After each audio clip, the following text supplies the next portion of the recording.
Hey there YouTube, Wrestling Optimus here, back with another action figure review. It's Wednesday night, and you know what that means. Time for a very special AEW Dynamite from Rochester, New York, home of the late, great Mr. Brodie Lee. Much of this show was based around celebrating his memory, which made for an emotionally charged night. There was also a huge surprise ending that I can't wait to talk about. But first, if you're new here, make sure to like the video and subscribe to the channel for more pro wrestling and action figure content. Now, we're headed into my custom arena, so for a recap and review, let's take it over to the action figures. Dynamite opens to chants of Brodie, Brodie, Brodie, as CM Punk joins commentary for the night. The first match has slowly become almost as important as the main event. Last week it was Omega vs Danielson, this week it's Adam Cole, baby, vs Jungle Boy. These are two of the most athletic and charismatic guys on the roster, and they put on one hell of an opening contest. Technical wizardry, scouted moves, brilliant reversals, captivating near falls, this match had it all. And you just know they wouldn't be allowed to do half this stuff in that other company. Go out of your way to check this out. After escaping the snare trap submission and getting tangled up with Ref Aubrey, Adam Cole sneaks in a low blow, then hits Jungle Boy with a boom for the win. That brings out the rest of the Elite to celebrate, with Machine Gun Carl Anderson providing the introductions. The crowd drowns out Michael Nakazawa with CM Punk chants, so Omega takes the mic and says he won't give Bryan Danielson a rematch. Out comes the American Dragon, who says if Kenny No Balls won't fight him, then he challenges any other member of the Elite to fight him on Rampage. Omega suggests having that match right now, to which Danielson agrees. However, being the smart babyface that he is, Bryan knows he's outnumbered, so he calls for some reinforcements in the form of Frankie Kazarian, Christian Cage, and Jurassic Express. The heels powder out of the ring, and I guess we're not getting that match after all. The Lucha Brothers are not only the AEW Tag Team Champions, they're also the AAA Tag Team Champions, so they have both sets of belts on them when they're confronted by Andrade El Idolo backstage. He claims to have some luchador friends willing to help him take those titles, but Penta says they have zero fear of that happening. Next, the Nightmare Family takes on the high-flying duo of Matt Sydal and Dante Martin. Tensions continue boiling when Cody ignores his coach Arn Anderson and starts the match himself. He and Lee Johnson pick up the victory despite some miscommunication, but afterwards, the fans boo him anyway. Cody tries to appease the crowd by calling out Malachi Black again, but Arn has had enough. He yells at Cody for fake retiring the other week, and for losing focus during a match to check on him. Then he basically implies that Cody's lost his edge and storms out with Big Shotty in tow, saying at least he listens. Darby Allin, with Sting, joins Eddie Kingston and Jon Moxley to face Bear Country and some guy named Anthony Green in a six-man squash. Darby takes out the Bears with a coffin drop, while Mox and Kingston hit a violent crown for the win. Britt Baker tells Ruby Soho to get in the back of the line after losing at Grand Slam. Ruby promises to come back for round 2. Later in the night, Hikaru Shida and Serena Deeb also cut dueling promos ahead of their match on Dynamite next week. If she wins, that'll be lucky number 50 for Shida.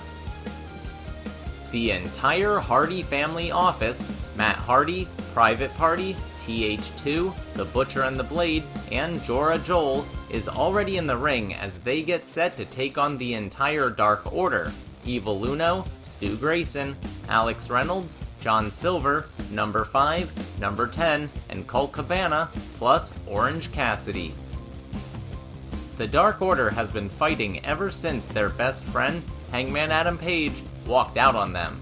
This match served as the culmination of that months-long storyline. Things finally come to a head when evil Uno gets frustrated and starts to leave, only to be confronted on the ramp by Anna Jay, Ty Conti, Brodie Lee's wife Amanda, and -1, who throws some papers at Uno. Amanda screams, "Are you kidding me? This is for Brodie. Now get back in there!" And that's exactly what they do. All 16 men go at it, with Uno and Grayson eventually hitting Fatality for the win. Afterwards, the Dark Order shake hands and embrace Amanda and Brodie Jr. with a big hug in the middle of the ring. They all pose together in front of an emotional Rochester crowd while holding up the Dark Order salute. I'm not crying, you're crying. Leo Rush is officially All Elite, and apparently he has a stock investor gimmick. FTR admit they might have lost their way recently, but Dax says they're back on track, so the rest of the division needs to watch out. Dan Lambert and the Men of the Year cut another promo saying how great they are. In women's tag team action, Penelope Ford and the Bunny take on Tay-J, the team of Ty Conti and Anna Jay. Both teams appear to have matching outfits and new entrance music, which makes me wonder if that's hinting at women's tag titles soon. Either way, after a commercial break, Anna Jay locks in a Queenslayer for the submission victory. MJF cuts a typically awesome in-ring promo, cleverly identifying himself as one of the 4 pillars, along with Jungle Boy, Sammy Guevara, and Darby Allin, who will lead AEW into the future. But if Tony Khan doesn't give him a world title shot soon, he threatens to call Bruce Pritchard, implying he'd jump ship to WWE. That brings out Darby Allin, who basically says, "Okay Max, then leave, no one cares." He also reminds MJF that of the 4 men he just named, Darby is the only one to win a championship so far. That seems to hit a nerve, and MJF walks out. In the main event, God's favorite champion, Miro, defends his TNT title against Sammy Guevara as the Spanish God seeks revenge for his best friend, Fuego del Sol.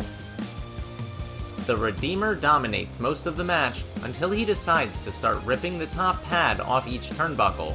That's when Fuego causes the distraction, allowing Sammy to send Miro into the exposed steel, stun him with a Tornado DDT and a GTH, then nail the 630 senton for the shock victory. Your new TNT champion Sammy Guevara celebrates as gold confetti falls from the ceiling. It's funny, at the start of this match I thought to myself, there's no way Miro's losing. He's been way too dominant and they wouldn't do that on a random episode of free TV. But then I started thinking, what if they did though? I even started imagining all the clickbait titles for wrestling news videos declaring a major title change on Dynamite. Still, that seemed like just a silly fantasy, right? Turns out, my premonition was dead on and made for one heck of a feel-good ending. Not to mention, it involved the TNT Championship that Brodie Lee made famous. What a fitting end to an incredible night. Somehow, AEW makes every week feel like a special occasion. There was the fallout from All Out, then Grand Slam, and now a Brodie Lee tribute episode. Heck, next week is the 2nd anniversary show, and it's airing live from right here in Philadelphia. Unfortunately, I won't be able to attend, but my point is, once again, this only serves to highlight the difference between WWE and AEW. The former provides a consistent, albeit boring, product where you know what you're getting each time. The latter provides an exciting, unique experience where you never know what's going to happen next.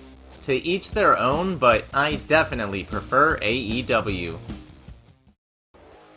Alright, that'll do it for AEW Dynamite on TNT. Thanks so much for watching. Let me know what you thought in the comments down below. I plan on unboxing some new wrestling merch this weekend, along with releasing my first ever vlog from RetroCon, so stay tuned for those. If you enjoyed this video, make sure to do all that normal YouTube stuff. Smash the like button, share with any wrestling or action figure fans you may know, subscribe to the channel, and spread the word. You can also talk to me over on Twitter at WrestlingOptimus, or see all my best figure photography over on Instagram at WrestlingOptimus. If you haven't seen my review of WWE Extreme Rules, you can check that out right here. But until next time, I've been Wrestling Optimus, and I'll catch you later.